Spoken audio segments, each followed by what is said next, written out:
It's time for this week's episode of Brandon Sports Talk, featuring in-depth interviews from those who are trending in the world of athletics. And now, here's the host of Brandon Sports Talk, Brandon Pate.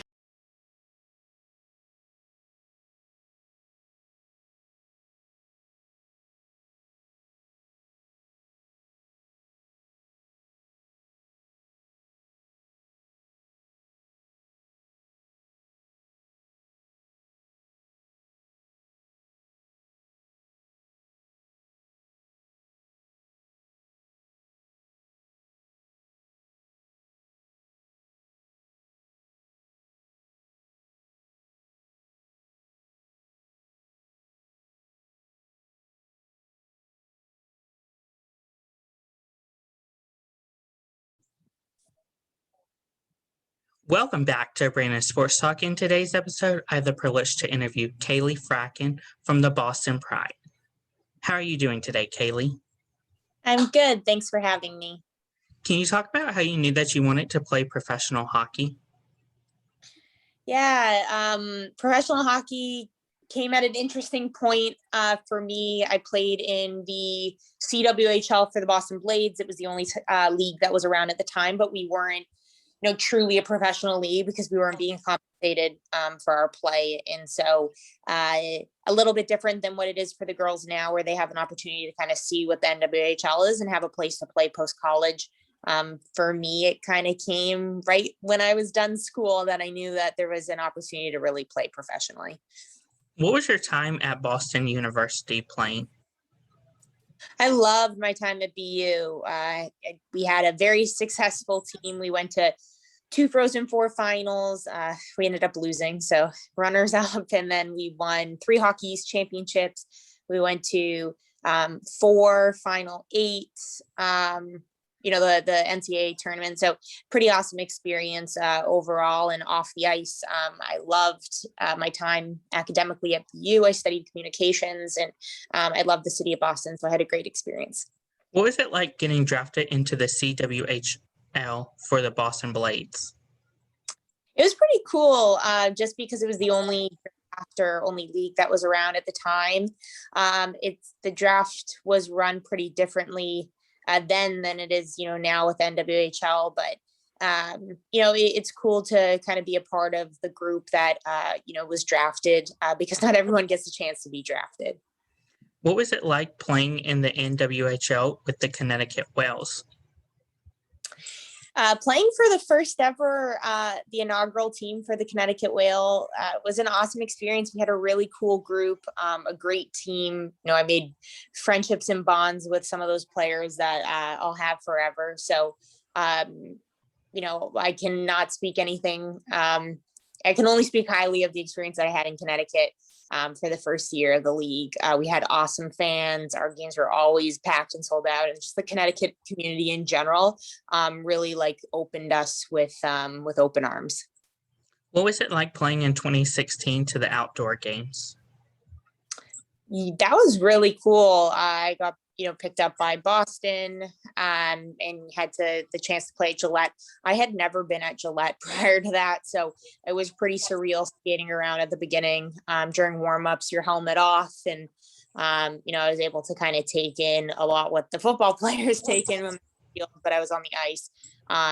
Unfortunately, I was a part of being present when Dana Lang got injured, and so I kind of being a part of that team, it was a absolutely devastating thing that could happen. And so while there was some great things and that I was so excited about to play to the game, there's obviously a piece of it that, kind of a moment that, we'll never forget. What was it like playing for the now team of the Metropolitans, but when you played, it was the New York Riveters? Yeah, when I played for the Rivs, I have family in New Jersey, so it was really cool. They got to come to games, and kind of living in New Jersey at the time was a cool experience. They had just recently moved from Brooklyn to New Jersey when I played for them, so they had a new name, same logo, same color. So the team is much different than when I played for them. What was it like signing with the Boston Pride? I was so happy to come back to Boston. I think like I said, my experience at BU was so awesome, and I set these like roots in Boston for it to be my home. So it was nice. I got to kind of move away and see, the New England area, a little bit more of New England in the tri-state area. And then I just felt at home coming back to Boston and signing with them. Even though our team sucked that year, we only won 4 games. We weren't very good. We weren't the team that we are now, but I still had a ton of fun. And, we had some characters on the team that, no longer play, but are friends of mine today. How does it feel to have your name on the back of the Boston jersey and wear the Boston Pride jersey? It's an honor. It really is. Boston, like I said, is me, and the fact that I've been able now to play for the team for going on a 5th season is it's kind of surreal. It's kind of crazy to think that this is how far the NWHL has gone. I've really been a part of it since day one. And, being a part of the Boston family really means something. Everyone here in Boston loves sports, and the fact that we just recently won the cup. Every other team has been celebrating. Our team in the Boston community has really been so welcoming to our team. It really means a lot to play for this organization and be a part of the franchise. How was it this year winning the cup, the Isobel Cup, of course, during the pandemic? Definitely not traditional. It wasn't a traditional way to win a cup. Our celebration after was even a little bizarre. We couldn't really celebrate truly as a team, and we couldn't have our fans. We were playing at home with no fans. So, it was different. I think everything was so well run from a league level, everything down to just kind of how the players were treated. But it definitely wasn't ideal. Like I would have loved to see, Warrior with a sold out crowd and have all our fans there. But, if you got to win a cup one way, I won't complain about it. How does it feel to have your last name Fratkin on the back of your jersey? It's like I said, it's always an honor to play for Boston.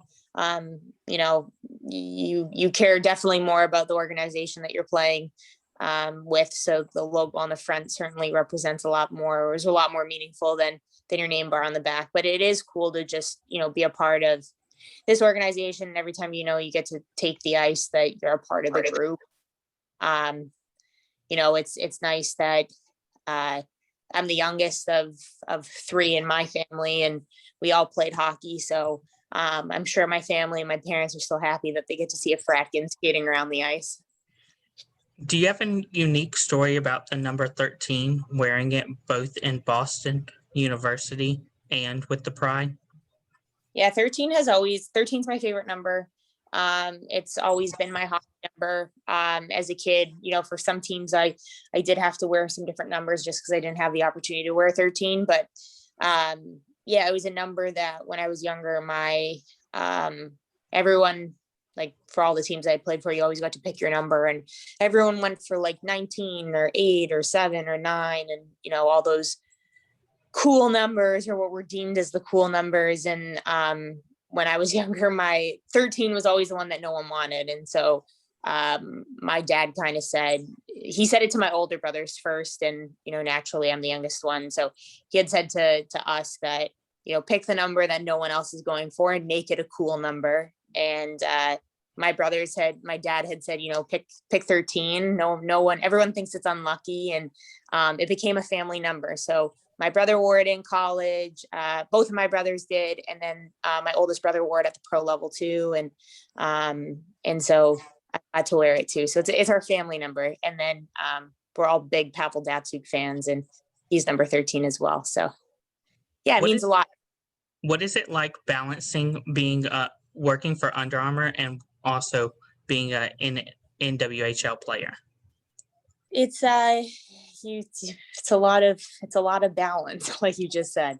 It requires a lot of just organization and in time management, but I love it. It gives me the flexibility. UA has been awesome, giving me the flexibility to play hockey and to train and to play in the NWHL. So being to balance both is certainly challenging. I get up every morning at 5 a.m. to go get my workout in, come back, and then I start my work day. And then when I finish my work day, you're going to skate.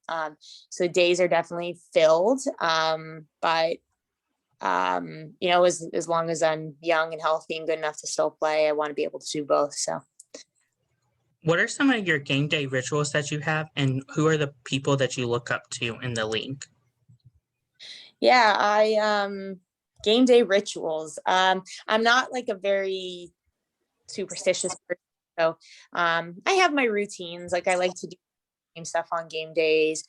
I like to get up early. I usually am active in the morning. I don't like to sleep in. Like I said, I do the 5 a.m. workout or wake up. So I'm an early riser, usually get a coffee in, kind of do like an active, like little workout. And then I kind of just like to hang out. If hockey's on, I'll watch some hockey, or I'll watch some TV shows just to kind of take the focus away from the game. And then I like to get to the rink pretty early. So I get there 2 hours ahead, and I kind of go through the same routine at the rink. And I like to play soccer before the game. And yeah, so kind of loose, nothing crazy. I'm not like a superstitious person, but I kind of like, I've always done the same stuff. So who do I look up to the league? Oh my. Well, I'm one of the older ones, so which is weird now. So I feel like I mentor a lot of some of the younger kids, but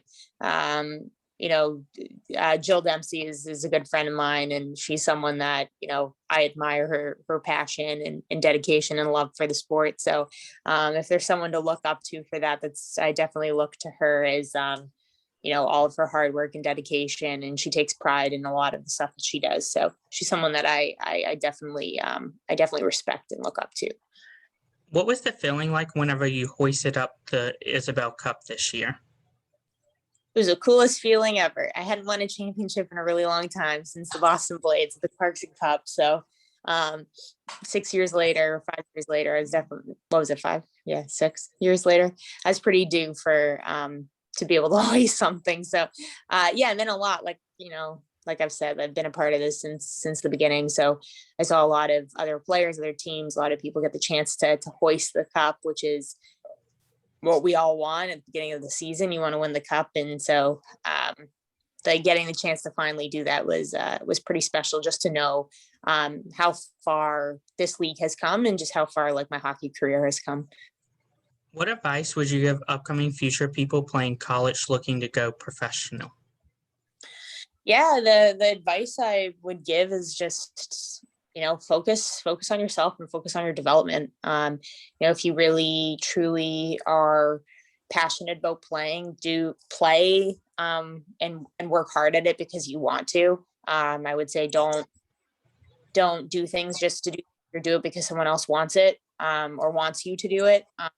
And I think if you can just kind of focus on yourself and not worry about kind of the outside noise of, what the pressures or the, the political kind of stuff that comes with it, I would just kind of focus on yourself and focus on your development, and try to be the best hockey player that you can be.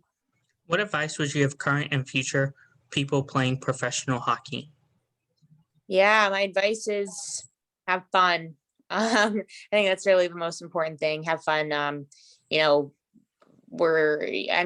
continuing to do this so that, I have a niece and she's like 1, and, I'd love for her to have the opportunity to play this sport and not have to work a secondary job like I do. So that's why I continue to play, and I continue to play also because I love it. So, and I have fun with it. So my advice is, do it as long as you can, and have fun doing it, because not a lot of people get the opportunity to continue sport beyond high school, beyond college. You kind of become one of the select few that get to do that. So have fun doing it. That's great advice. Where can my listeners find you at on social media? At Fratkin13 for all of my social handles. Really original. Thank you again, Kaleigh Fratkin, for your interview, and best of luck in your future with the Boston Pride. Thank you. Thanks for having me. You can find Brandon Sports Talk on Facebook at Brandon Sports Talk, Instagram at Brandon Sports Talk, Twitter at Talk_Brandon, and you can find me on YouTube at Brandon Sports Talk. Don't forget to like, comment, and subscribe. Thank you again, Kaleigh Fratkin, for your interview, and best of luck.